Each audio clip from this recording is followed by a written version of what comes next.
दर्शकों, जय श्री कृष्ण। दर्शकों, हमने भाव का अध्ययन के ऊपर एक श्रृंखला शुरू की है। आज हम बात करेंगे छठे भाव के ऊपर।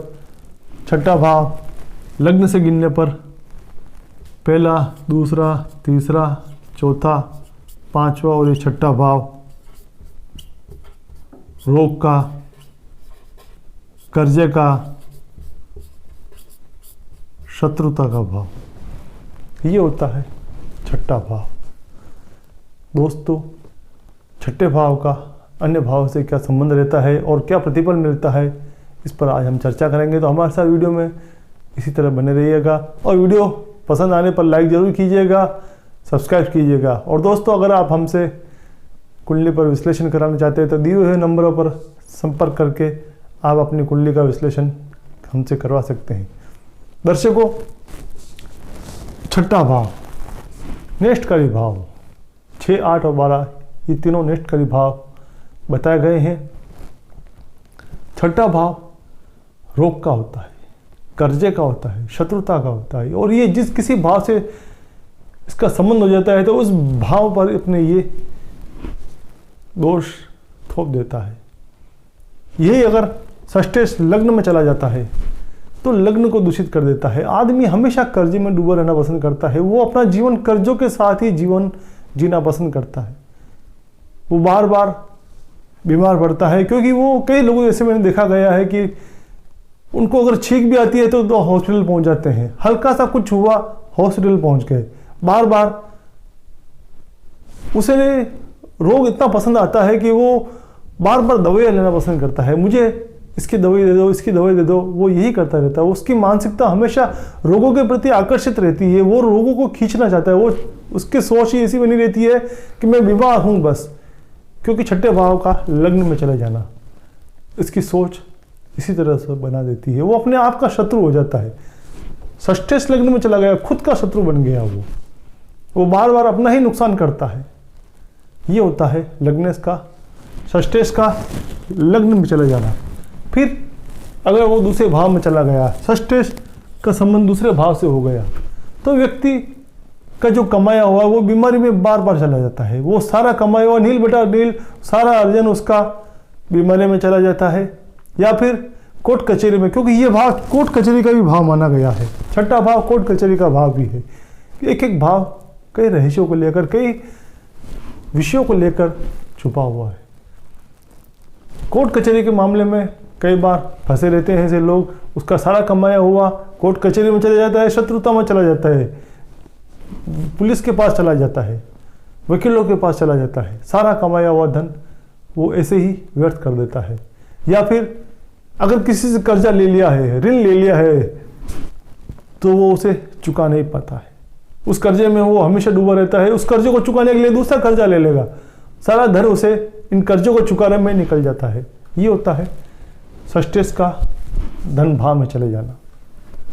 फिर अगर षष्ठेश तृतीय भाव में चला जाता है, यहाँ उसके पराक्रम की हानि हो जाती है। षष्ठेश पराक्रम में चला जाता है तो व्यक्ति का जो पराक्रम है वो उसका शत्रु बन जाता है। उसके जो कर्म है वो उसके शत्रु बन जाते हैं। वो अच्छा करने की कोशिश करता है लेकिन उसके साथ हमेशा बुरा हो जाता है। ये होता है षष्ठेश का पराक्रम भाव में चले जाना। फिर अगर षष्ठेश चतुर्थ भाव में आ गया, यहाँ पर सुखों की हानि कर देता है। वो जो ऐसे लोगों को जमीन या वाहन अपने नाम पर नहीं लेना चाहिए। अपनी स्थायी संपत्ति कोई भी स्वयं के नाम पर नहीं लेना चाहिए, क्योंकि अगर वो लेता है तो वो हमेशा कोर्ट कचहरी में फंसा रहता है। लोग कर्जे में, वो संपत्ति डूब जाती है उसका चुकारा नहीं कर पाता है। ऐसे अगर लोग कोई संपत्ति खरीदते हैं तो ऋण लेकर नहीं लेनी चाहिए उन्हें। ऋण लेकर लेता है तो वो उसका चुकारा नहीं कर पाता है। बार बार उसे चुकाने के लिए दूसरे ऋण लेने पड़ जाते हैं। उसके सुखों का ह्रास हो जाता है। वो हमेशा उसके जो सुख है उस कर्जे में डूबे रहते हैं। वो कभी भी उस स्तर पर अपने सुख को प्राप्त नहीं कर पाता है। फिर अगर षष्ठेश पंचम में चला जाता है, ये भी अच्छा योग नहीं माना गया है। उसके साथ शिक्षा के संबंध में भी शत्रुता रहती है। कोई न कोई उसके मित्र या कोई आसपास के लोग ही उसके साथ शत्रुवत व्यवहार करते हैं और उसके पढ़ाई में व्यवधान डालते हैं। जनता के साथ भी उसका संबंध अच्छे नहीं रहते हैं। कोर्ट कचहरी में ऐसे लोग कई बार व्यर्थ में फंस जाते हैं। ऐसे लोगों को जमानत नहीं देनी चाहिए, किसी की भी जमानत के रूप में भी वो बार बार फंस जाते हैं। फिर षष्ठेश का षष्ठ भाव में यहीं पर बैठना, अपने ही भाव में अगर बैठ जाता है तो ये राजयोग का निर्माण कर देता है। विपरीत राजयोग, षष्ठेश का अपने ही भाव में बैठ जाना विपरीत राजयोग का निर्माण करता है। तो यहाँ उसे सफलता प्राप्त होती है, क्योंकि वो इन सब कर्ज का, शत्रुता का, सभी का नाश कर देता हो। यहाँ पर मंगल शनि राहु जैसे ग्रह अगर बैठ जाते हैं, मंगल शनि षष्ठेश होकर यहाँ पर बैठ जाते हैं, तो ऐसे लोग शत्रुओं पर भारी पड़ते हैं। कर्जा अगर किसी का लेते हैं तो चुकाते नहीं हैं, वो स्वयं उसे दबा कर बैठ जाते हैं और किसी की हिम्मत नहीं होती है उससे वसूल करने की, उससे कर्जा वापस लेने की। ये होता है षष्ठेश का षष्ठम भाव में बैठना। फिर अगर षष्ठेश सप्तम भाव में आ जाता है, यहाँ पर उसका अपनी पत्नी के साथ संबंध अच्छे नहीं रह पाते हैं। ये इस भाव का नाश कर देता है। कई बार षष्ठेश अगर सप्तम भाव में आ जाता है तो उसकी जो स्त्री है, उसकी जो भार्या है या उसका पति जो है, अगर ये स्त्री की कुंडली है तो उसका पति उसके साथ शत्रुवत व्यवहार करता है। वो भले ही दोनों में प्रेम है या सब कुछ है, लेकिन वो जब भी आप पास में दूर में रहेंगे तो बहुत अच्छा प्रेम रहेगा, लेकिन जब भी पास बैठेंगे तो एक दूसरे के साथ शत्रुवत व्यवहार करेंगे, एक दूसरे को नीचा दिखाने की कोशिश करते हैं। ये होता है षष्ठेश का सप्तम भाव में जाना। फिर अगर षष्ठेश अष्टम भाव में चला जाता है तो यहाँ पर फिर विपरीत राजयोग का निर्माण किया। छठे का स्वामी अष्टम में चला जाता है या अष्टम का स्वामी छठे में चला जाता है तो विपरीत राजयोग का निर्माण कर देते हैं। राजयोग है लेकिन विपरीत, उल्टा, माइनस माइनस प्लस का वाला सिद्धांत यहाँ लागू होता है। नेष्टकारी भाव का नेष्टकारी भाव में जाने से उस भाव का वो हास कर देते हैं। छठे भाव का स्वामी अष्टम चला गया तो ऐसे लोग खोज के द्वारा कुछ नया करते हैं, कुछ नई सीख रखते हैं।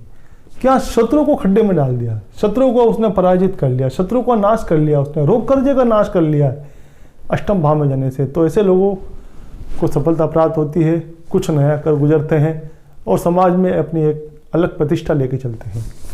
फिर अगर षष्ठेश भाग्य भाव में आ जाता है, छठे भाव का स्वामी का भाग्य भाव में आना भाग्य का नाश कर देता है। वो लाख प्रयास करते हैं सफलता प्राप्त करने के, अच्छा पराक्रम दिखाते हैं, सब कुछ करना चाहते हैं, उनमें योग्यता भी है, लेकिन भाग्य उनका साथ नहीं देता है। भाग्य उन्हें बार बार अवरोध उत्पन्न करता है। ये होता है षष्ठेश का भाग्य भाव में जाना। यही अगर षष्ठेश दशम भाव में चला जाता है तो ऐसे लोग व्यवसाय में सफल नहीं हो पाते हैं। उनका व्यवसाय कर्ज में डूबा रहता है, न चाहते हुए भी बार बार उन्हें कर्ज लेना पड़ता है और वो कभी भी सफल नहीं हो पाते हैं। पिता के साथ ऐसे लोगों का संबंध अच्छा नहीं रहता है, पिता उनके साथ शत्रुवत व्यवहार करते हैं। यही षष्ठेश एकादश भाव में चला जाता है। ये एकादश भाव लाभ का भाव है और इसका छठे भाव से संबंध हो जाता है तो व्यक्ति का जो प्रतिफल है, जो कहते हैं हमें गुण जस नहीं मिलते हैं, गुण नहीं मिले मतलब उसको जो कीर्ति मिलनी चाहिए, जो सफलता मिलनी चाहिए, उसके जो सारे गुणों का हास हो जाता है। वो लाख प्रयास करता है, लोगों की भलाई करता है, लेकिन प्रतिफल में उसको बुरा सुनने को मिलता है। ये होता है षष्ठेश का एकादश भाव में जाना। व्यक्ति लाख प्रयास करता है लोगों की भलाई करने का, किसी का अच्छा करने की कोशिश भी करता है, दिल से साफ भी होता है, सद्गुणी भी होता है, लेकिन फिर भी लोग उसे बुरा समझते हैं, उसको सही ढंग से उसका प्रतिफल प्राप्त नहीं होता है। लोग उसे हमेशा भला बुरा ही कहते हैं कि इससे कुछ नहीं होता, इससे कोई काम का नहीं है, ये कोई काम नहीं कर सकता है। भले उसमें योग्यता है, उसने सब कुछ किया है, लेकिन उसका प्रतिफल कोई और ले जाता है। उसका भाग्य, उसका जो लाभ है वो उसका शत्रु बन जाता है। ये होता है षष्ठेश का लाभ भाव में जाना। अब अंतिम भाव षष्ठेश का वार्य भाव में जाना, ये भी एक विपरीत राजयोग का निर्माण कर देता है। षष्ठेश का छठे भाव में बैठना विपरीत राजयोग है, षष्ठेश का अष्टम भाव में बैठना भी विपरीत राजयोग है, षष्ठेश का वार्य भाव में बैठना भी विपरीत राजयोग है। यहाँ वो अपने भाव को स्वयं देख लेता है और जब स्वयं के भाव को देख लेता है तो इन सब के जो नेष्टकारी भाव है वो उसका नाश कर देता है। ऐसे लोग अपने परिवार से या जन्मस्थल से दूर सफलता प्राप्त करते हैं, विदेश में जाकर अपनी ख्याति प्राप्त करते हैं। ऐसे लोगों को सफल होते देखा गया है।